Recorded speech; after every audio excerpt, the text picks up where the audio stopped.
వరకు మొత్తం ఇల్లంతా కూలగొట్టిరు, సామాన్ గీమాన్ మొత్తం అందులోనే ఉన్నాయి. వెళ్ళొచ్చే వరకు ఏం లేవు, నోటీసులు లేవు, ఏం లేవు. కట్టుకున్న 40 గజాల మా అన్ని ఇట్లా తీస్తే ఎట్లన్నా నిన్ను గెలిపించింది ఎందుకు? మేము ఇందుకేనా మా గుంజుకోవడానికా?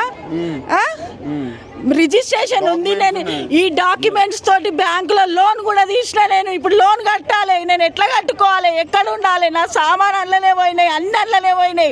ఊరికి పోయి నేను కాలు ఇంటిమేషన్ ఇచ్చి వచ్చే వరకు ఇల్లంతా కూలగొట్టి నేలమట్టం చేసి పెట్టినారు. వస్తువులు కూడా అందులో ఉన్నాయి, తీయనియలేదంట. పక్కింటోళ్ళని ఇట్లా ఎదురింటోళ్ళని ముట్టనియలేదు, రాళ్లతో కొడుతున్నారు, వాళ్ళు లాఠీలతో కొడుతున్నారు. ఏందన్నా ఇది? ఏం ప్రభుత్వం అన్నా? మాకు వచ్చి ఏం లాభం అన్నా నువ్వు? అప్పుడు మా పరిస్థితి ఏంటిది?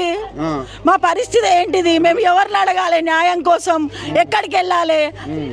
న్యాయం చేస్తా అని గెలిపించుకున్నావు, ఓటు వేయించుకున్నావు, అన్ని చేసినావు. మా పేదల కడుపు మీద కొడితే మీకేమొస్తుంది అన్న?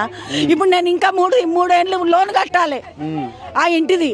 ఎట్లా కట్టాలి నేను లోను? ఇల్లు పోయింది, లోన్ కట్టాలి. నేను రోడ్డు మీద ఉన్న, రాత్రి వచ్చి ఊరు నుంచి వచ్చి పక్కింట్లో వండుకున్నా.